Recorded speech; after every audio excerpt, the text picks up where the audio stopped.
Hey Joe, this is Mike. Can you hear me over? Hey Mike, this is Joe. I've got you, Lima Charlie. How you, me? Over.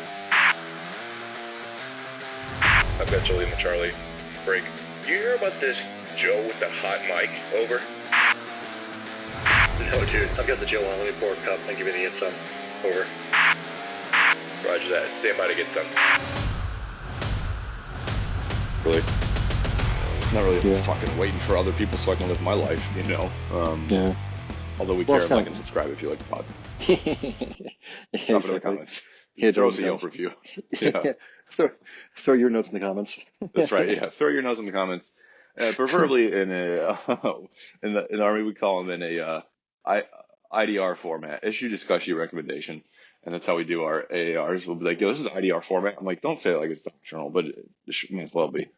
We're like, issue discussion recommendation, and then people, we always say that, and that's how negative we are too at times, where we're like, that's the format for an AAR. You go, like after an FTX or a volleyball beach party or whatever, you go, hey, we're going to do AAR, IDR format. And so we'll prompt the slides with issue discussion recommendation. And the do-gooders out there, the guys that are trying to be, they're like, can I give a sustain? We're like, no, shut up. Like, and so then they'll be like, ugh, fine, cross out issue, put sustain, dude, like, you know, you pat yourself on the back, break your arm, why don't you? Like, yeah. And so, but we frame it just like that. Like we frame it issue discussion recommendation, and which is, it just sort of speaks to sometimes we really forget to, you know, applaud the things that went well and or like the mundane where I always try to bring up at least one of those where I'm like, hey, I think it was good that no one fucking died. Let's sustain that, boys. Like, exactly. Well, duh, sir, you know, I'm like, you say that, bro, but like, if I let you guys run around with fucking scissors, you know, I'd be on funeral details. I'd be funeral detail tonight. So like, yeah, dude. People still going on the Humvees and stuff. Yeah. Sticking exhaust pipes into their tent to keep warm. Right. Yeah. I mean, it's hot. How else are you gonna get the heat in there? You know. Yeah, exactly. Bro, there's I don't know if I've ever told you this. There's all these things where like when you have your Humvee, you'll like rig it up to like fight for you, which is awesome. You'll sort of personalize it, which is. It sounds like silly, but sometimes personnel turnover, man, is just so high that like you don't have time to personalize anything, and it then makes you less sort of comfortable in it, and not even comfortable, but like functional is a, you know. Mm-hmm. So if you have a Humvee, what people will do is like, this is mostly the observer controllers that monitor all the training in like California, Louisiana, Germany, like all the permanent party coaches, you know, graders, the enemy as we call them.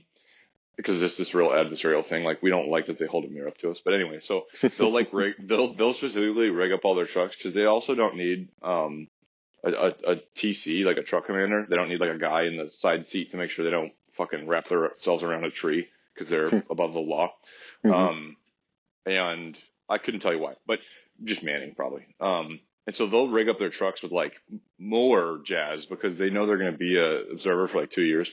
Mm-hmm. And so they'll take like, what do you call it? They'll take like a dryer hose, like the exhaust vent hose from a dryer, and then they'll like duct tape it to all the heat ports in a Humvee. Cause there's only like, bro, if I had it, there's like one output for environmental control inside the Humvee, and it's like not where you fucking think it is. So they'll take these and like they'll rig them up with like dryer hoses and like direct.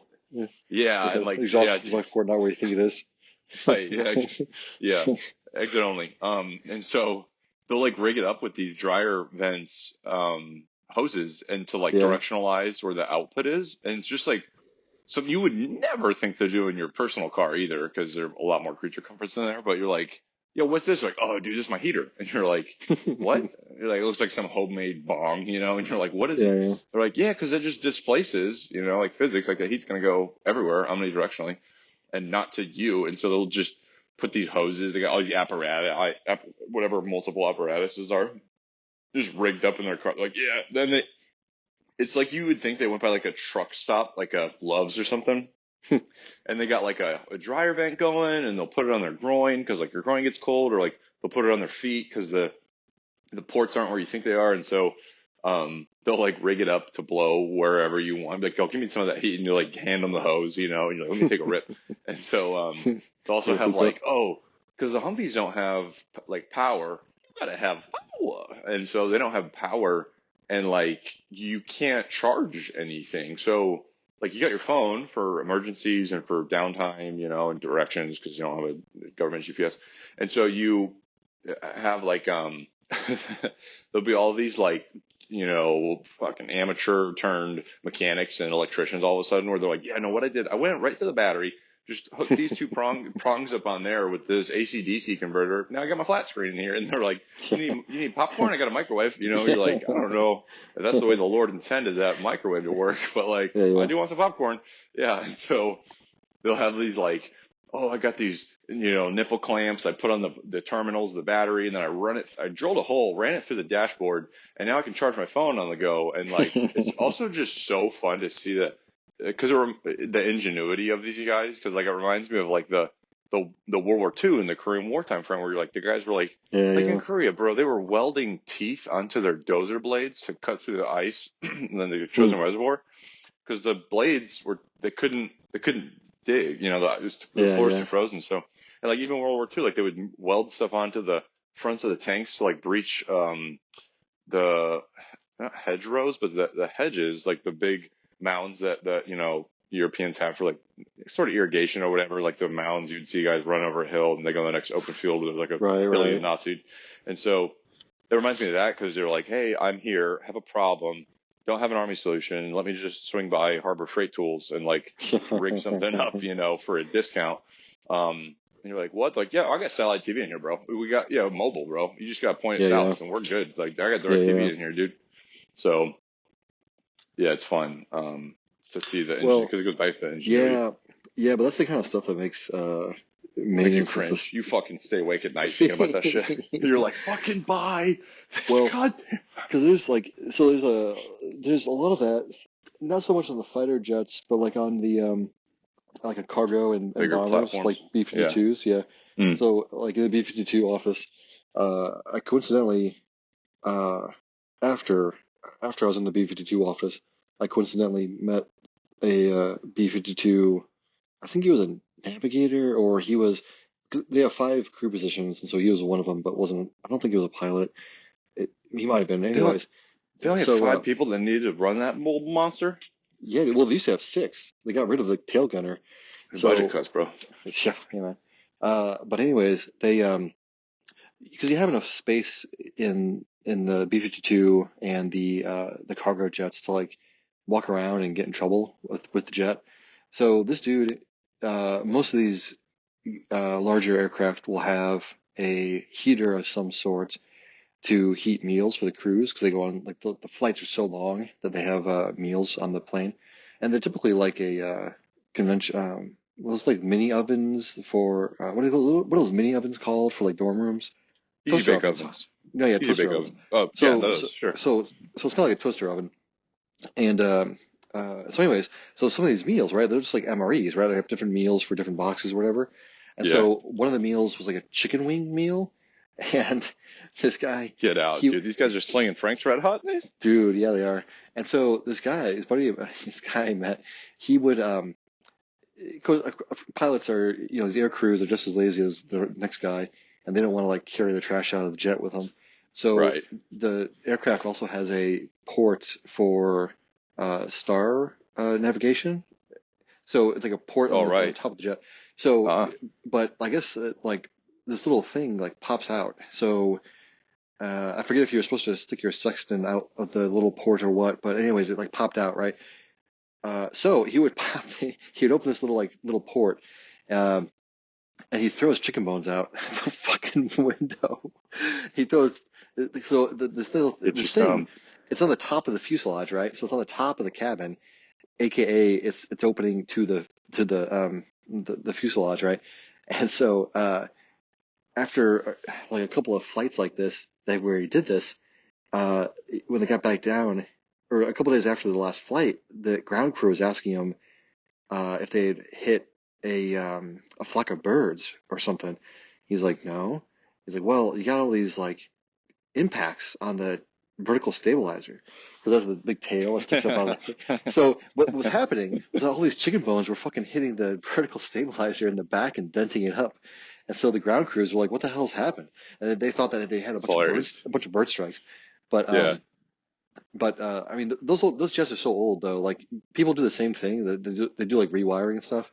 But Right. but think about it though, right? So the last jet rolled off the assembly line in 1962, and now it's 2024. So they've had like tens of decades, like 50 plus, 60 plus decades of TO, like technical orders.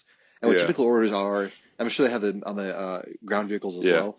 But it's basically like, hey, this wiring diagram, this connection A goes to connection B. Well, change it from connection A to connection C instead.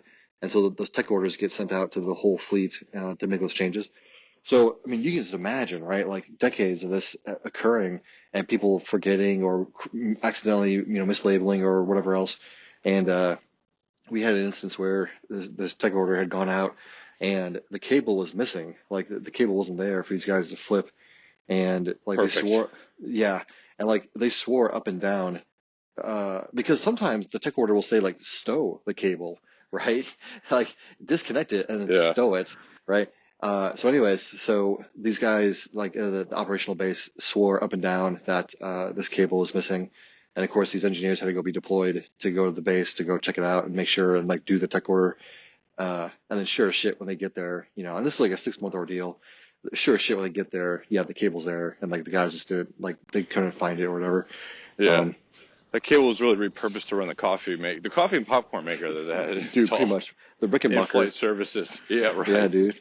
Rickenbacker popcorn maker, man. But, I mean, those jets have, gosh, I forget what the math was, but it's some like 4 miles worth of cables. There was some ridiculous amount of cabling in that jet alone. Oh, I believe it. Yeah.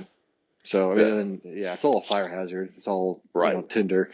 It's all non-insulated original copper wiring. Yeah. Well, like, you crack open, like, Grandpa's wall to, like, look to, like, rewire the light switch. It's, like, that kind of, like, 1920s, right. Copper cable, uninsulated. It's got, like, paper. Right.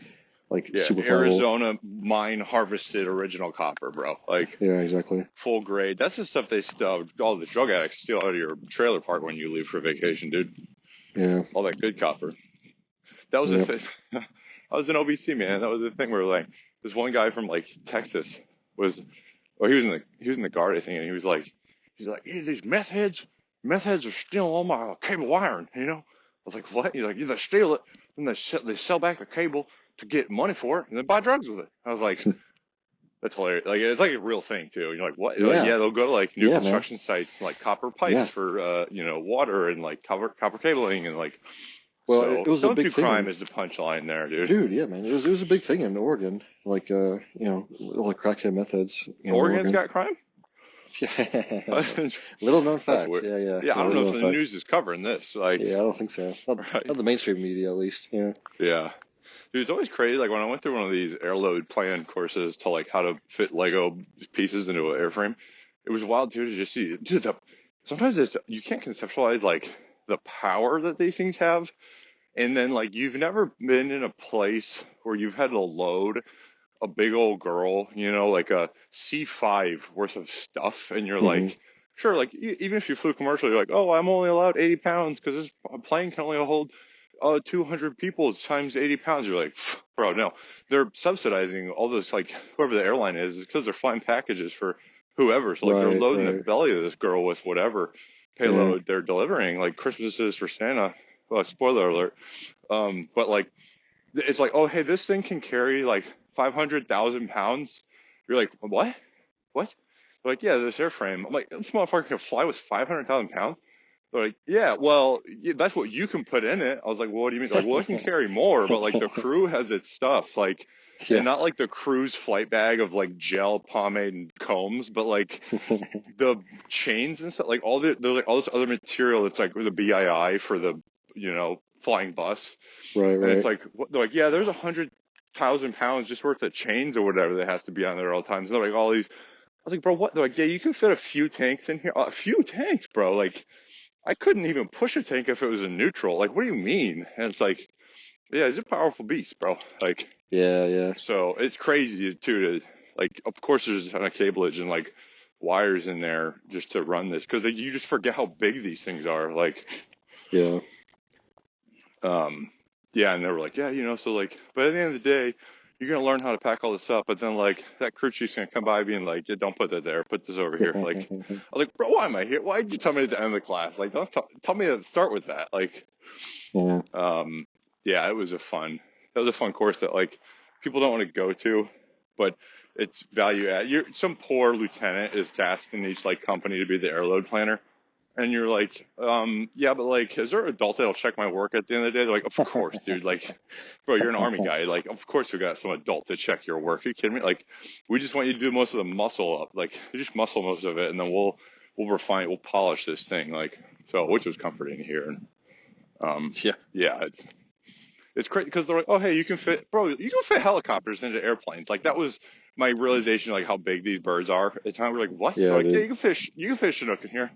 I was like, you can fit a plane in this plane? They're like, oh yeah, dude. Like, and they're like, well, you got to take the top off. Like, you got to take off. Like in the Chinook, has these two front and aft props. That the back one has like the huge transmission that twists them or whatever. And so, like, well, you got to take the transmission off, and then you can stow it. So like, you can't just actually roll a functional Chinook up into a C5, but you can put a Chinook in a C5. I was like, this is fucking bananas, dude. Well, yeah, I mean, and the C5s are always interesting to watch take off because they have that right passing Air Force Base, and like when you watch them take off, like you have to do like a double take because they just don't seem like they should be flying. Like everything I learned in physics tells me that's not magic. It is magic because it's not legal. Like it's yeah. It's like they shouldn't be.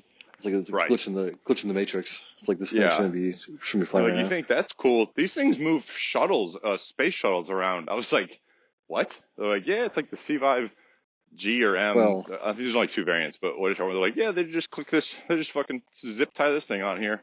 I was like, what? Like, yeah, no, they don't do the shuttle, but they do satellites. They'll shuttle. Oh, really? Shuttle satellites around in them. Yeah. Yeah. They had like I think it was a modified 747 that carried the shuttle on the top of it. Huh.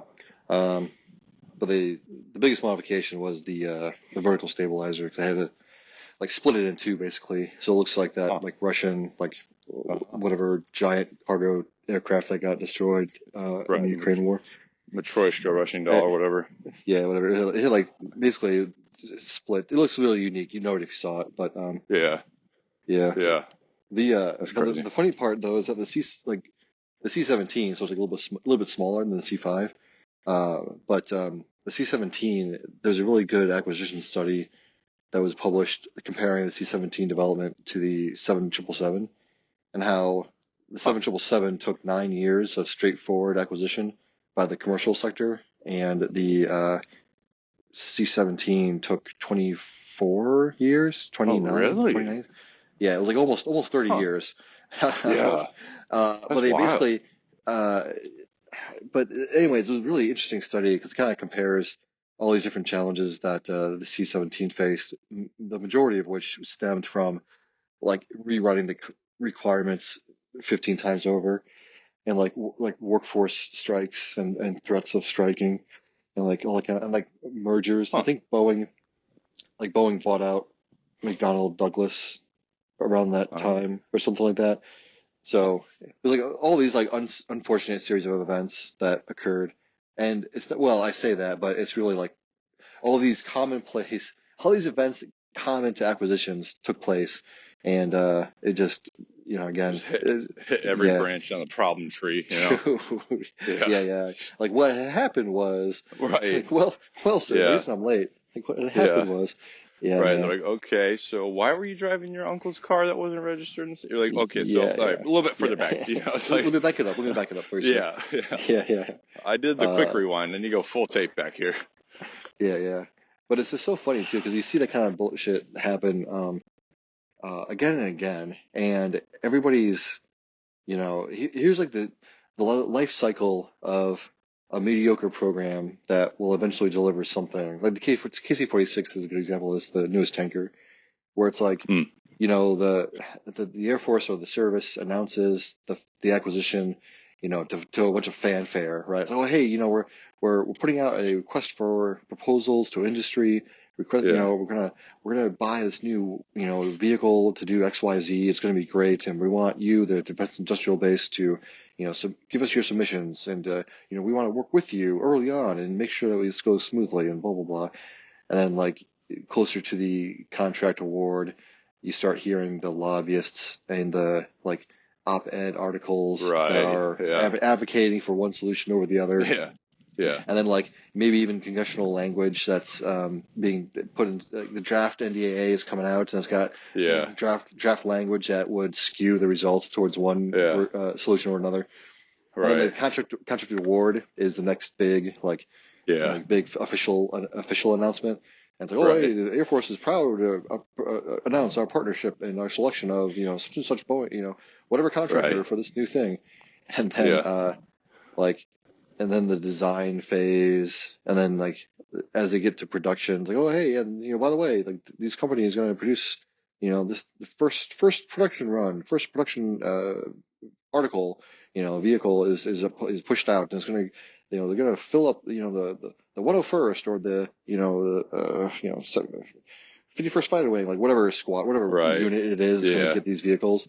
And then it's months later it's oh hey, and actually these so it turns out there's big headlines. It's oh hey, vehicle missing tires, and vehicle the new landing device wasn't completely tested and is failing on landing, and then all these problems arise, and all these problems are being broadcast over the news, and then the contractor is well, we're doing the best we can, so just and then it just eventually fades into nothing, radio silence. Right. Yeah. And that's the point where it's it's kind of overcome by events and nobody really cares. And oh, by the way, there's something else to complain about. So like I said, KC-46 is a good example of that. They basically went through all those steps of the process, and even to the point now where it's Boeing is taking multi-billion-dollar hits on this aircraft because of all the cost overruns they've had. Not all of which are their own fault.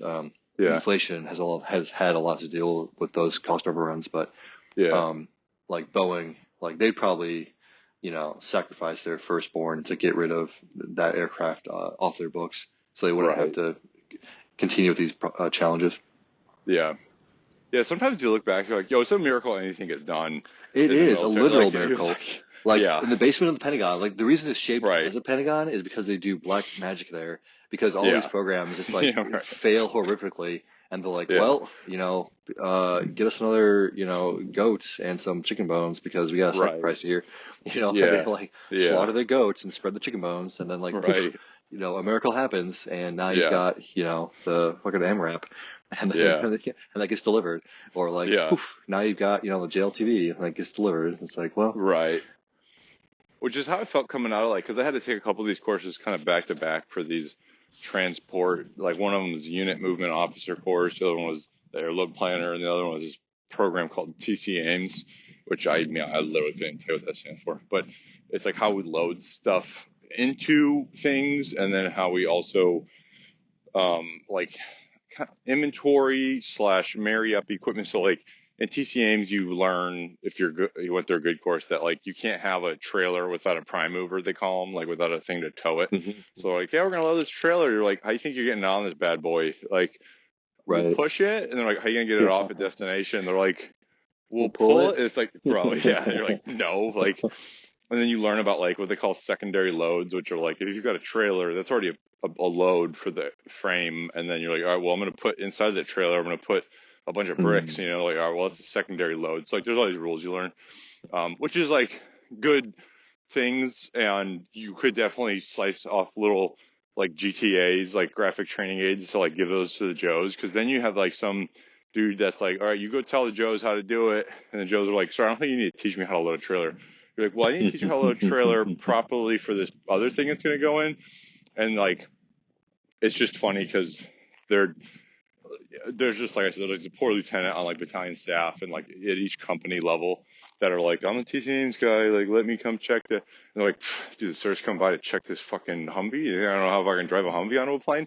And they're like, well, yeah, but you have stuff in the back, and like we didn't claim that. It's like going through, customs. They're like, we didn't claim this dead body thing that you have back here. And they're like, well, okay, sir needs to write down every little thing I'm putting back here. You're like, yeah, man, like. The pilots can fly this, but not when you load it properly. Like, yeah. And that was the neat thing about, because we got a bunch of tests in this airload course where they're like, hey, you have a problem. Here's your situation. Like, you got a bunch of these big rocks. You got to move them across the world or country. Because there was like quizzes for like inter or intra theater movements, and so you pick the right friend. And they're like, all right, so you'd be like, you pray to God that you get a C-17 because like. It's the easiest to load because you can load it center line because the rail system in it, or you can load it side by side internally. And so you're just like, please have C-17, please have C-17. Like, because it's just like this. It's what's just funny to hear that it took a while to get because it's like Swiss Army knife of the Air Force's movement that you're like, we'd prefer to catch just because it's easier to load physically and in theory. And so they'd be like, all right, you got a C-130J series. You're like, fuck, because like C-130J series has this rules about it because it's longer than the rest of the C-130s. And so you're like, fuck. And you're like, what was the thing with this again? Like, I before E except after C-130. And like, you're like, okay, it has a bending moment. You're like, what's that? I'm not a physicist. You're like, this thing will snap in half if you don't load it the right way because it's so long. Right. Yeah. And like physics get the vote, and so you're like, okay, cool. Don't put that over this, right? Yeah, it's like, okay, don't put the heavy thing on the middle because it'll break. Yeah. Like, and then the C5 punchline was always like, because the rest of them would be like, all right, now where you putting the 10 troops that you're loading with this thing? Like, where you putting the Joes? Because like different ones have rules about people and cargo, and so that's also again why the C-17 is nice because like they have wall seats on the entirety of it. So if you load it center line, you can load people because you need a certain amount of space or volume or whatever. And so the punchline with the C-5 was always like, all right, now where are you putting these 100 troopers? And you're like, what the fuck, 100 troops? You're like, oh, bitch, this thing has a fucking theater upstairs. So you're like, it's got a whole, it's got a built-in, road seat. You're like, oh, thank God, like stadium seating. Some dude's just like sitting there sweating, like, you got nowhere for the Joes, and you're like, upstairs, bro. Like, they're like, what? And they're like, yeah, these dudes fly backwards the whole flight, though. You're like, oh my God. So I've never been on an airplane where I had to fly backwards, but I imagine it's interesting.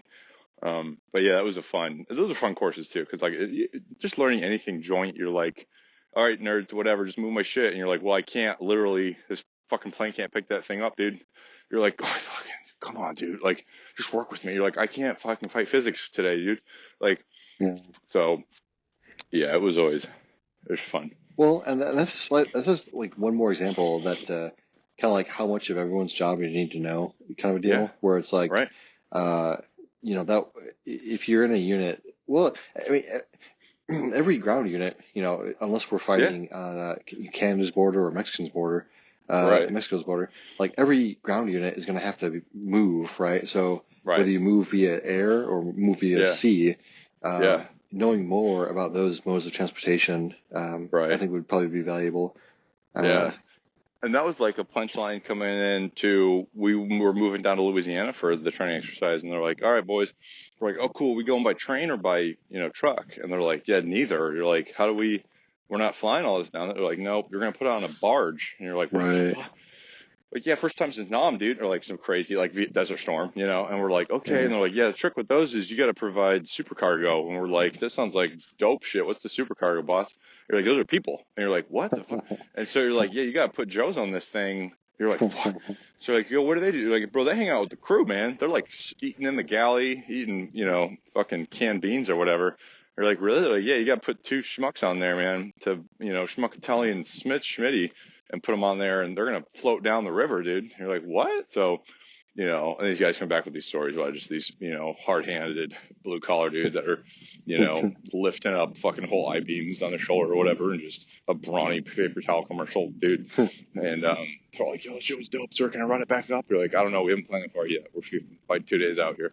So, yeah, but that was a neat experience. They're like, yo, what if we fall off the barge? You're like, yeah, don't do that. Like, because you load all the trucks, like there's, you drive them on, and it's just like a moving parking lot, and they're like, all right, so we do all this like water survival training for like how to get out of a vehicle if you fall in water, and they're like, fuck, we're gonna dump fucking put it in the pool, so like, no, to the pilots, because we were with aviators, helicopter pilots at our base, and so they're like, yeah, no, we'll just go talk to them, like they have their own pool for this thing. You're like, what? You're like, well, how do I not know that? Like, you're not an aviator, dude. You don't need to go in the pool. Like, they're not going to. They don't let the riffraff in there, dude. Like, yeah, exactly. So, yeah, we did coordinate. That was like a whole thing, honestly. It was like coordinating to get this like drown proofing, water survival training for the guys. And they're like, I don't think anybody does that here. And we're like, okay. And then we were able to get with the aviators and use their fucking underwater car rigs or whatever and dunk these dudes in and pull them out. Nice. Yeah, it was pretty neat. Yeah. Yeah, how's work going, dude? Chugging along? Yeah, it's chugging along. It's it's tough because I'm getting up on my, I'll be switching jobs this summer, switching assignments this summer. That's right. So it's like that awkward time because it seems like every week and really every day is like day by day. Yeah. Week by week. Welcome to the Army. Yeah, welcome to the Army. Yeah. Yeah. Well, it's like one of those jobs that like there's never like you're never done. You're just done for the day. There's always more you can do, so you gotta like figure out, hey, how many 16 days a week do you want? How many 8 days a week do you want? Just because you just gonna have to get up and leave. But I mean, it's going well. I think we've got some. It's unfortunate. Well, I've had some observations. I'm gonna have to figure out how to write them down and try to organize my thoughts on them because, like the leadership is definitely a big play in like what can get done, right? Clearly, right. And then like not just that, but then the action officers, the Joes, right? Like those guys have to be on board with like whatever change, because if you get people.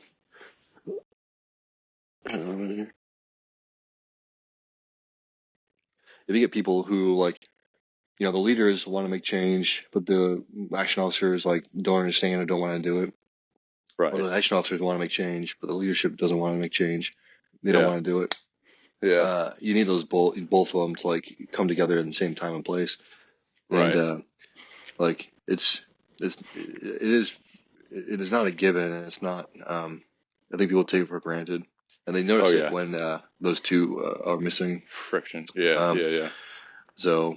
Change works, dude. That brings us to our next thing we're standing up. It's called Change Works. So you send your ideas up. There's this QR code you scan, and work shit out, as we always say. Well, there's a whole thing in the private industry of change management. This whole like school of thought. Oh, well, not school of thought, but like this method of training. So like change management is all about obviously managing change. And so there's always the human. Well, the technical aspect, right, is like, okay, so you're going to use like, instead of using a hammer, you're going to use a rubber mallet or whatever. That's the technical piece of the change. But then the people piece, right? It's like, okay, well, Sally has used that hammer for the last 30 years, and Sally is going to have a significant emotional event if that hammer is not there on Monday. And so you got to prepare Sally, so you have to tell Sally about how this is, better than the whatever, and like it's going to be better for everyone, to include her, Or like Tommy, he has, he doesn't clicks care. this button and now it's a lever, Yeah, he doesn't care. Like he doesn't care what the hammer is, but he doesn't want to change, so he's going to be a point of friction because like it doesn't matter to him which hammer it is, but he just doesn't want to change anything. So it's like anyway, so like the whole change management, it's like how do you like what policies do you have to change, what training do you have to change, what processes, how do you prepare the people for all those changes, soft changes, and then obviously to include the actual tool being ready in the factory or ready in the shop on the day that it needs to be. Right. So which is interesting because like we should cover that in like OBC, because like every leader essentially from your E5s up to your GOs like do that and some better than others. But no one, bro, if I would pull all my friends right now and be like, yo, have you ever heard of change management or thought about like how to onboard no idea? It'd be like, no, not really. Like, sounds like I'm a boss. And you're like, it's like the most kind of general probably answer you get. Some guys would be like, well, you should probably prep them or like tell them that it's good for the gander, good for the goose. You're like, yeah, cool. But like, no one would be like, oh yeah, salty bag. Like that's the acronym I remember for the change, the change program. The 5 like, C's of change management. Yeah, right. They're like, change 2 of them, like first one and last one, because it'll change again eventually. And that's that's the final bookend, but like, it's what I found out about is that, that was interesting was like, I was talking to someone on the line. I think it was my lieutenant at the time or something. And like at West Point, they teach them psychology. Like everyone takes psychology, but then like the engineering majors get like organizational psychology or something. And I was like, what is that? They're like, well, it's like dealing with a team on a system, and so like but it's really just like a applied psychology class. And I was like, this is neat. And they're like, yeah, it's like, each person has their piece of the pie. And then like, if someone's gone, is the system too stressed? It's like a quasi systems engineer meets psychology. Yeah. I was like, this is super valuable. Like this should be a truncated class in all the OBCs and stuff. And so I was like, that's really forward thinking.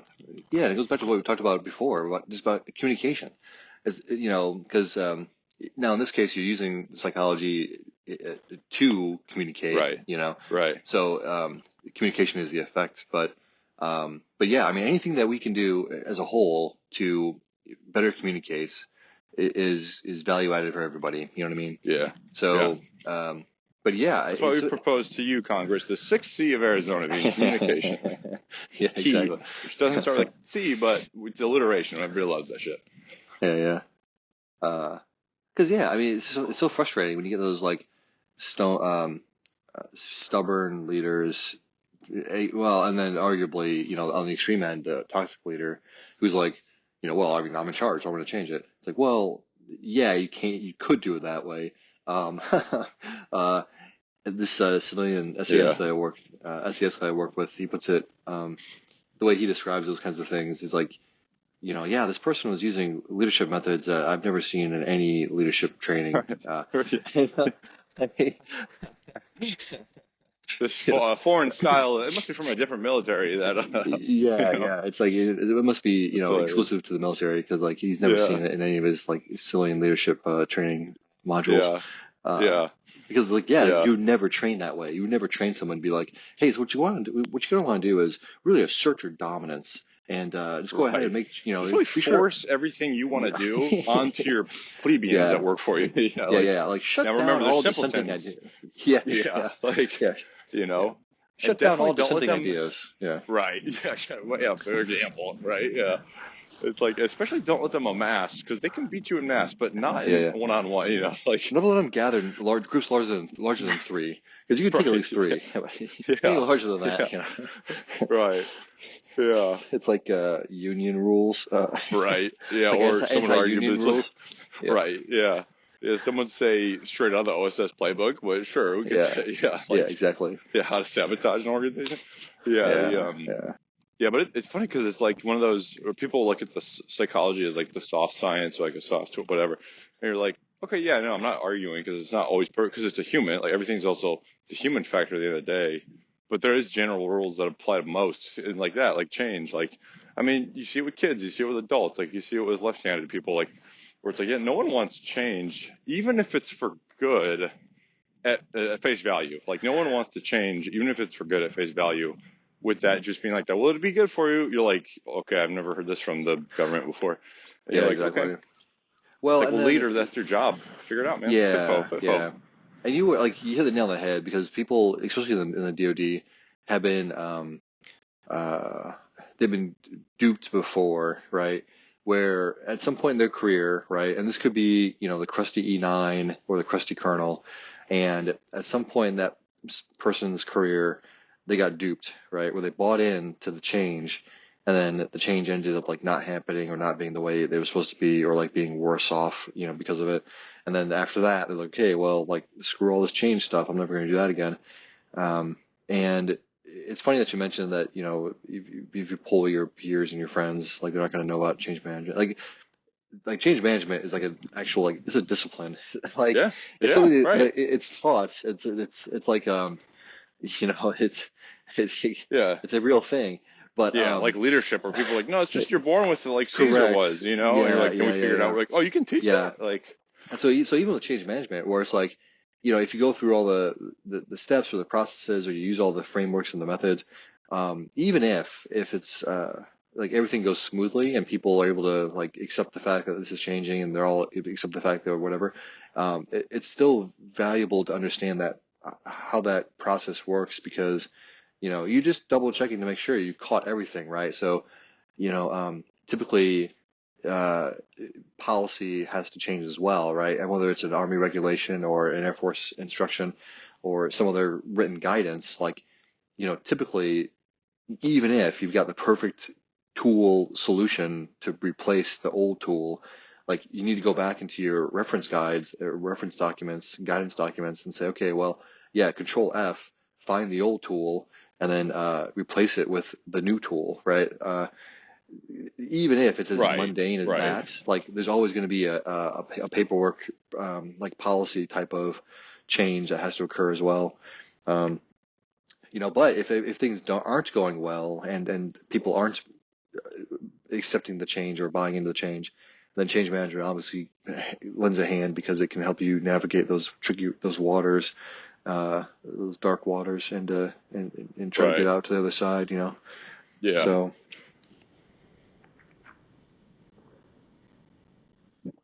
But I was gonna say the Air Force they just announced a couple days ago that the My Decorations, the MyDex website or application or tool or whatever, is like back up and running, because it had crapped the bed months ago, to the point where if people had submitted in this new system, then you had to resubmit it in the other system. But the other system they had shut down already.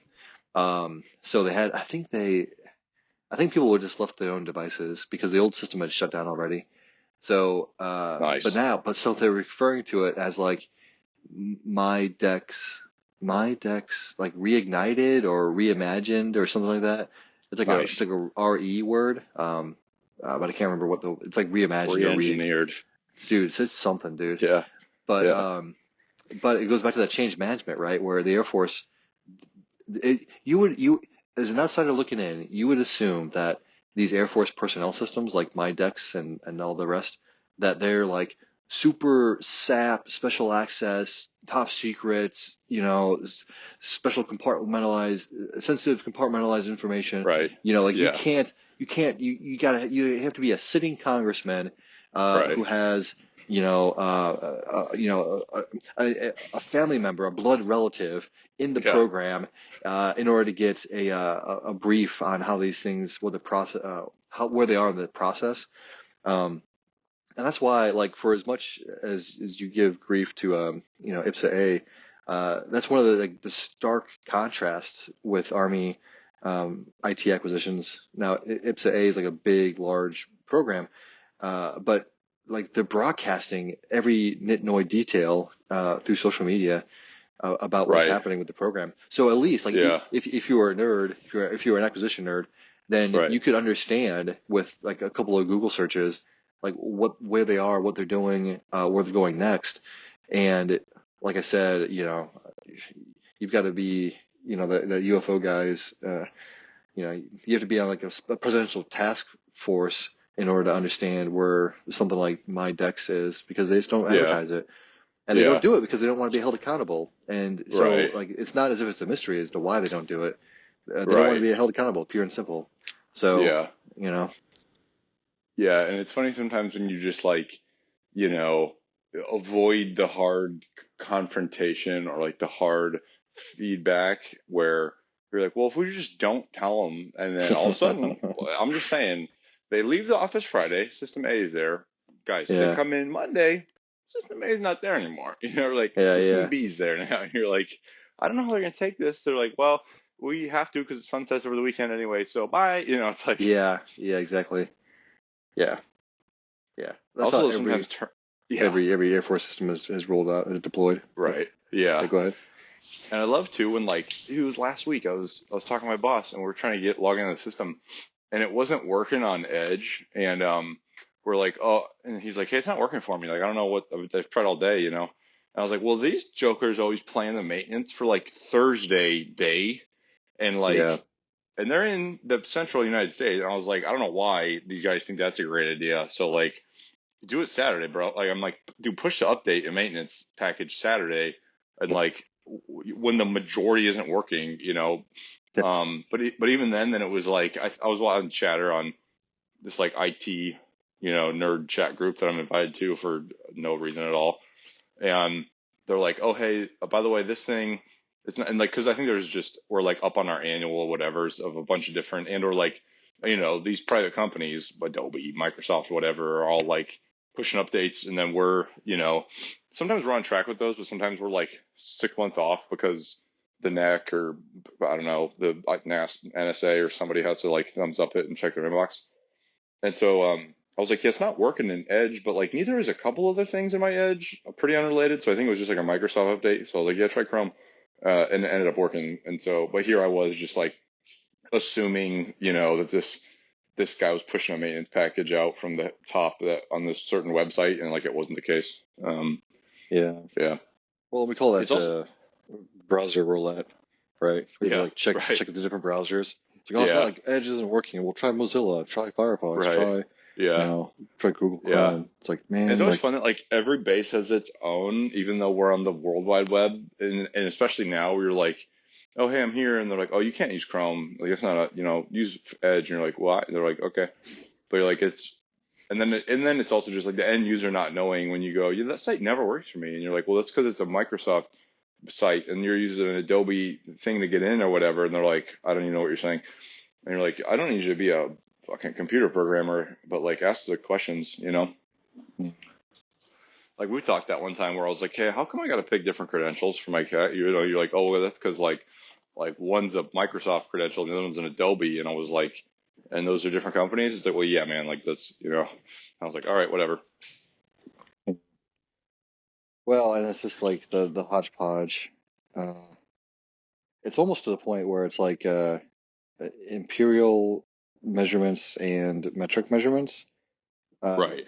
So like the IT infrastructure is such a hodgepodge spaghetti plate mess, similar to how, you know, we use liters to buy Coke and gallons to buy milk Right. and like, you know, Yeah. quarts to buy fucking like whatever, and then like ounces to buy, you know, this, Yeah. and then like grams to buy that. And then you know, I think that I'd be curious to know on military vehicles if if it's all imperial or if it's like combined metric and imperial. Um, Yeah. but you know, if you were to optimize the system for efficiency, you would just have one imperial metric, right? Like Mm. Hmm. you would just flip, right? But then that wouldn't Right. solve the problem of going back retroactively to all the stuff you already have. And Yeah. so that's what the IT infrastructure is like, where it's like, well, it just makes sense just to have like all Microsoft products. Like, well, yeah, Right. maybe, you know, or Right. Adobe or IBM or like whatever other like software company. It's like, well, yeah, Yeah. maybe, but then like, what do Right. you do about all the old shit that, you know, Yeah. he's going to rebuild that website. He's going to rebuild all those documents or like, you know what I mean? Like, it's just, Right. uh, it's challenging. And then NASA kind of went through something similar where they had like shelves and shelves and shelves of data stored in like various forms of media, like 8 track 8-inch player, floppies. yeah, like Right. 8 inch Yeah. floppies and like, you know, the laser discs and all this other stuff. So the Yeah. medium was challenging, but also the data formats, the Mm. file types. Yeah. So like a lot of it like scientific research data that's not like a simple PDF or a Word document. Yeah. Yeah. And so it's like these weird file formats that no longer exist except for on Right. these tapes. And so like Yeah. there's no software available today to read this data. So they've got like shelves of data that they can't access because the data is not accessible. Right. And you can't just like reverse engineer the data type to the file type Right. to read that. So it's like this whole thing. Yeah. And it's funny too because some people just take it for granted where you're like, oh, but like we'll always have, you know, I don't know, Microsoft Word, right? Netscape, like a yeah, web browser, Netscape, right? yeah. It doesn't exist anymore. Right, it's gone, man.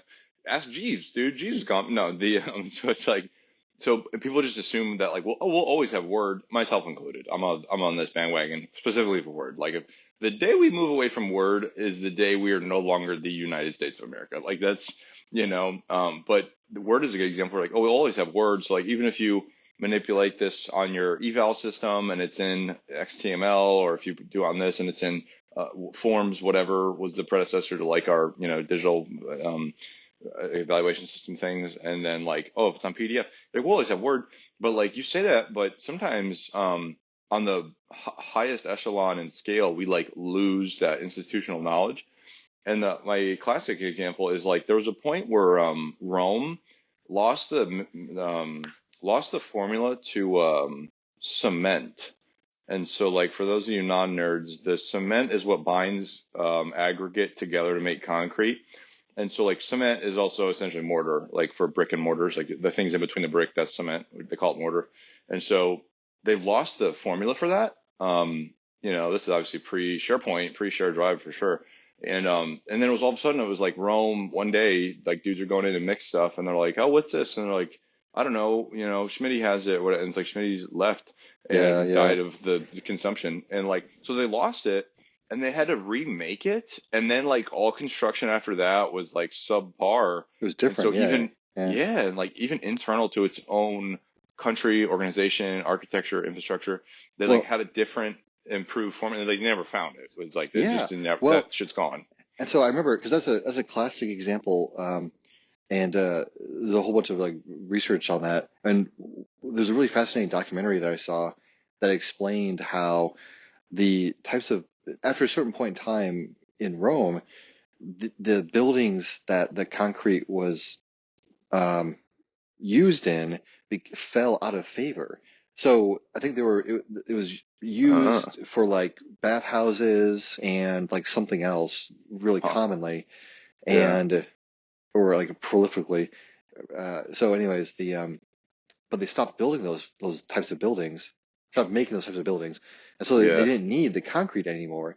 But that's not the only use they had for it. But the other buildings were just less frequently built, and so over the course of like 20 years or like however long it was, as these quote unquote orders for buildings dwindled, the people that knew how to do it, like you said, they're not writing it down or whatever, or they're not like in any kind of like broadcasting way.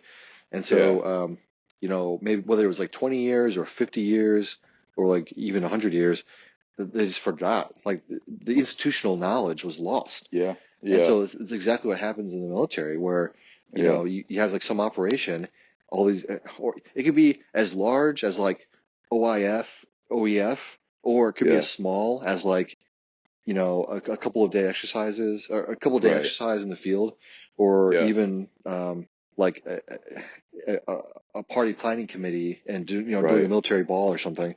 Yeah. And it's like, oh, hey boys, great. Like, hey, welcome home. This is great. Hey, so let's go ahead and do that after action. Well, boss, we're thinking, let's do that. Let's do that tomorrow, because we're gonna do, we're gonna unwind tonight and blah blah blah. And like, you don't do the AAR, or even if you do the AAR, it's like it's not gonna matter unless you like institutionalize those actions. So I mean, then you lose it. And whether it was a 20-year war, like OIF or EF, or it's like a holiday party, that stuff is so easy to lose. Brings back to our first point. Do your AARs, folks, and do the sustains. Do the sustains first, so you don't forget them. Bring up the issues at the end. Write down the sustains, because you don't remember what went well. Like these guys with the concrete man. And dude. Also autosave. Thank God for autosave. Oh man. Ever work on your document, you forget to save it before you have to send your final paper up no longer an issue with autosave. Dude, well, the worst is when you make a change and then you don't want to, and then you try to go back and like, you can't get back that and copy you click down you you hit the drop down, and the downside of me with autosave is I'm still figuring it out on every platform it exists on now, is like you used to be able to hit the back arrow, and then now that's not there because now auto saves it, and you're like, oh shit. You click the drop down now, and it's like, oh, which function do you want to undo? And it's like every single little binary 0 and 1 that was, you're like, was it the backspace you did? Was it the other backspace? You're like, bro, I don't know which backspace. You're like, was it the comma you put in? You're like, I just put in 6 commas. And so I start to unweave this sweater that I have made for Christmas, and I'm like, fuck, I don't remember. This is too far gone. Whatever, it's good now, and like you just. Well, and heaven help you if you like moved a picture with your cursor keys, and it's like 1,000 left, and like the back the Control Z only goes back like 900, so it's like you're hosed, right. And heaven forbid you're like in a PowerPoint and you're like, oh, it was a different whole slide altogether that I was actually thinking of, and you're like, fuck, I've lost, it's gone. You're like, well, this will work, like. Yeah. Well, and like speaking of that though, it's so funny how digital organization is so critical. Oh yeah. So like to the like regular staff or even just a regular leader. And yet like digital organization isn't taught anywhere or trained anywhere. Yeah. So like I my first assignment, there was a senior leader, so a buddy of mine worked in this office, and they heard this individual ask their secretary a question.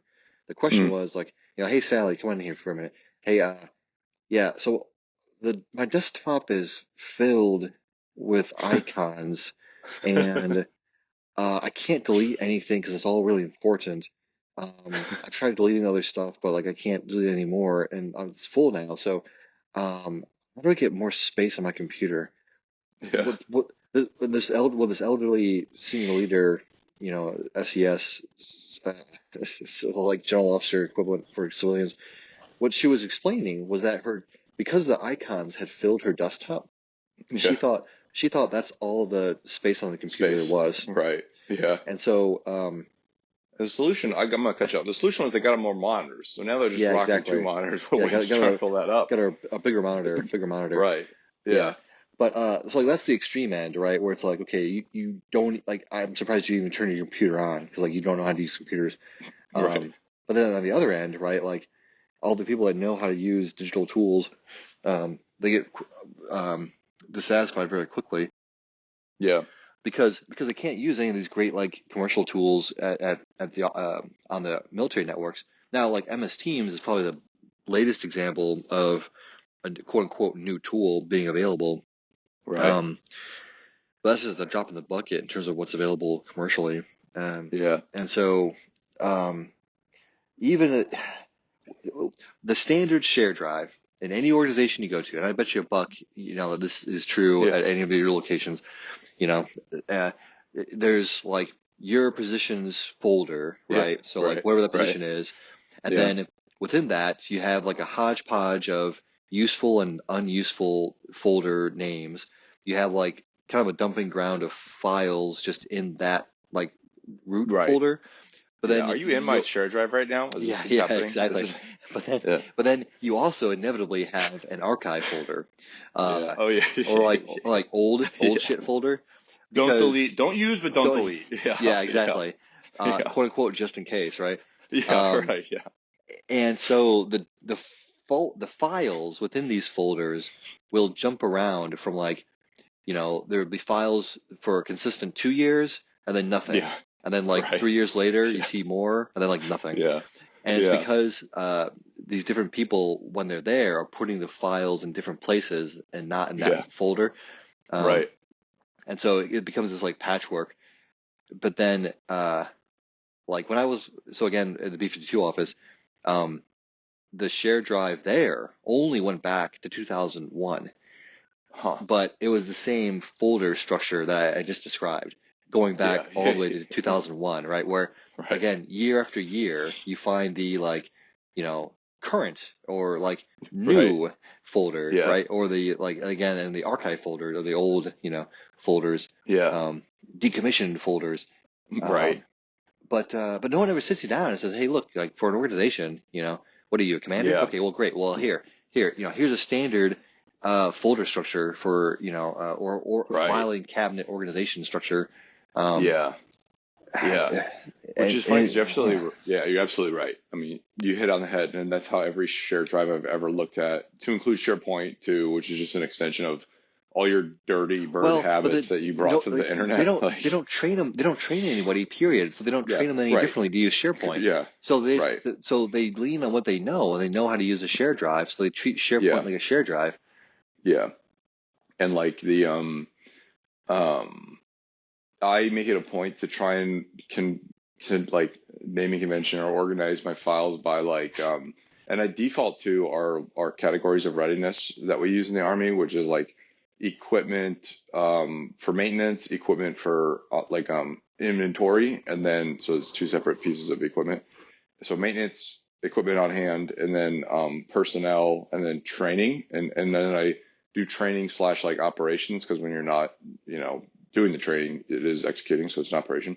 And that's how I start my four-fingered filing system, and inevitably it goes sideways, 1 month in, or the busy season, whatever the busy season hits, and I'm like right now my desktop is just, I need another monitor to find everything I have, because I'm like, what was it? But I don't look through the icons like an animal. I just at least search in my Windows Explorer, which will also bite me in the backside too, because I'll not know that I'm already drilled into a file folder. I'll be searching. I'm like, bro, I know I have this file, but I'm like down in the bowels of my subfoldered, archived, whatever's.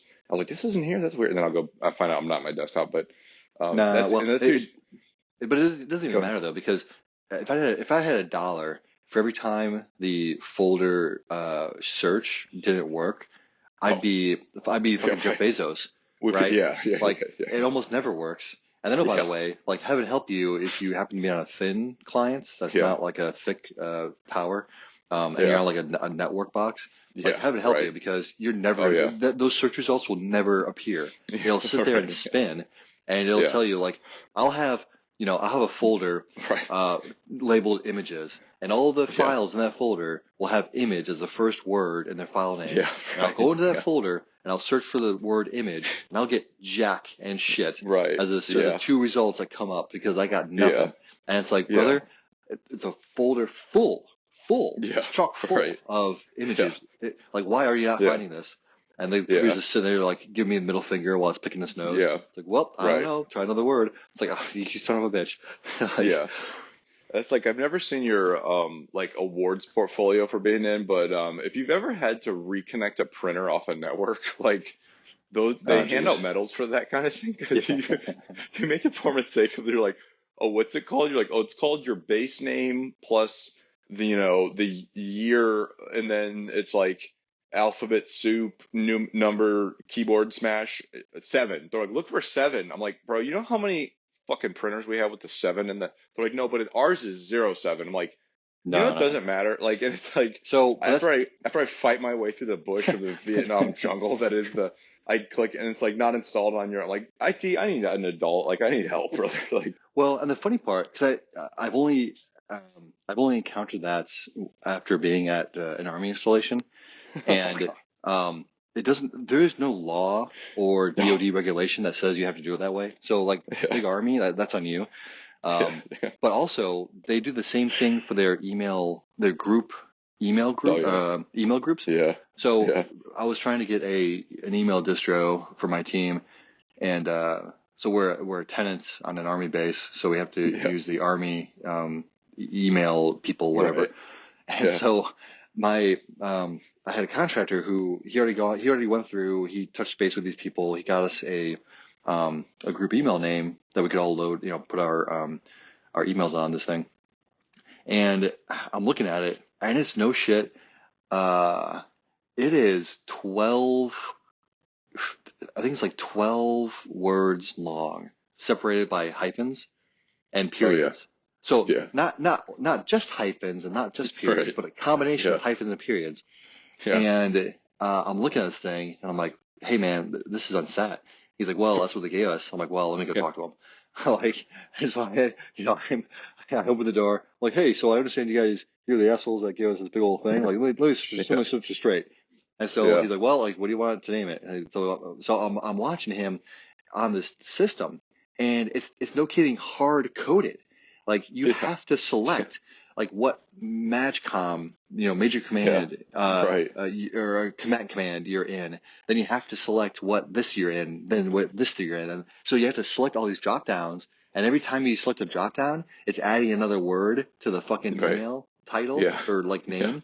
So that's how you end up with like 12 names or 12 words or whatever in this email thing. And so I'm looking at it. I'm like, this is it's okay. Well, like, because again, like there's nothing written in law that says you have to do it that way. The Army's just fucking, they're their own worst enemy because first, I don't know, man. Like just it's called operational security. Well, let me run you down this thing. We keep ourselves guessing. The Russians are definitely lost, bro. That's how we win. That's a fact. Next war. That's a fact. That is, yeah, man. And it's wild too because, like I said, it's and then like I hate having ghosts in the system too, where you're like, hey, I can't print to printer 9, and you're like, turn it off, turn it back on, unplug it, plug back in, restart your computer, search for update. You're like, cool, I did most of those twice, and you're like, all right, you're like, I don't know, that's just weird. You're like, well, it's not just weird. It's actually there's some reason. It's not like I know you're the computer guy and I'm the lowly user. Yeah. No, I mean, as one of those computer guys, like the entirety of modern society and like the internet is built on fucking magic.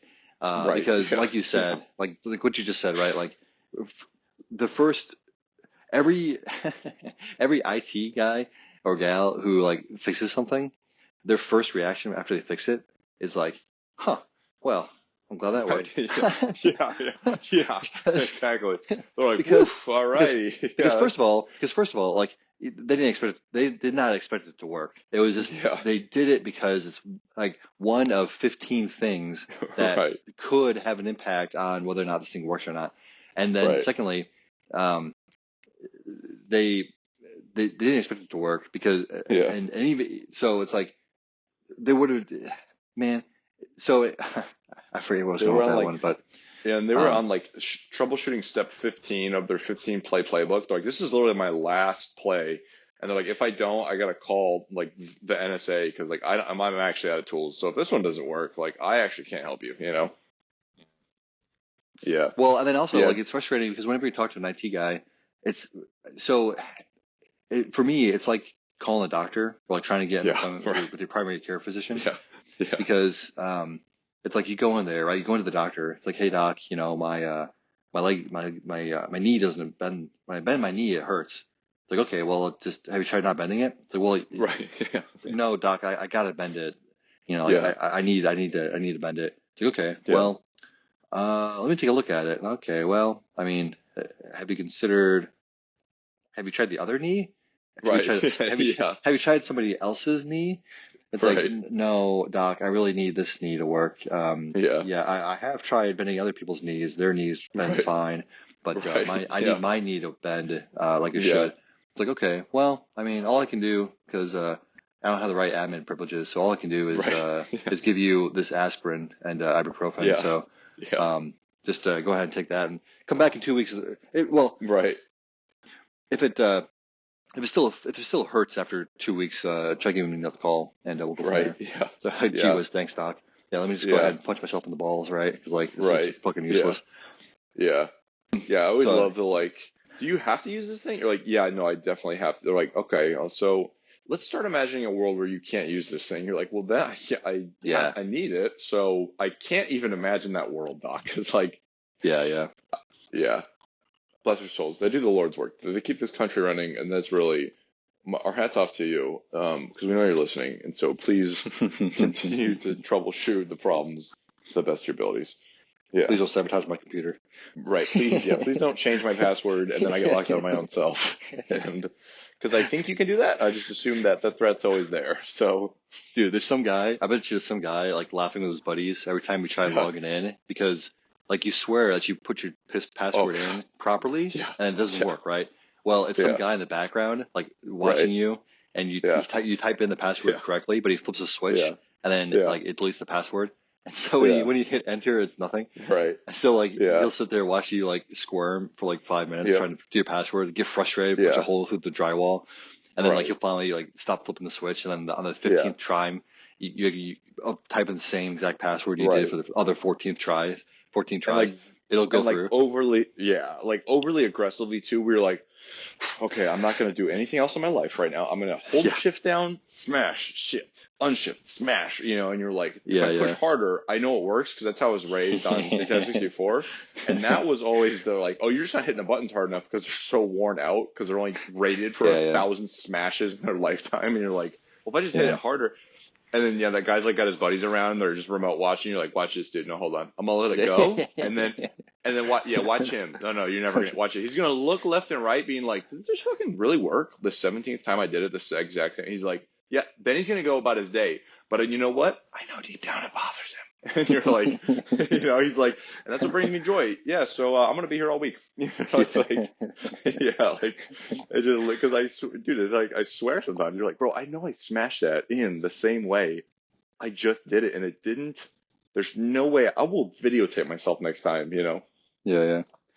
Well, and then like heaven help you if you have like multiple networks at your terminal at your desk. So it's like you get like 5 or 6, and like you click over. You get frustrated on one because it's not working it's like not working or whatever for you. You can't sign in, or the internet's slow or whatever. So you click over, and like the next one's not working well. It's like, okay, so you're starting to bubble, right? Yeah. Click over to the next one. Yeah. It's like, okay, it's like it's not working either. It's okay. All right. Well, and then like by the 4th one, it's like, okay, all right. Well, this one doesn't work. I'm just gonna go home and like just fucking go home.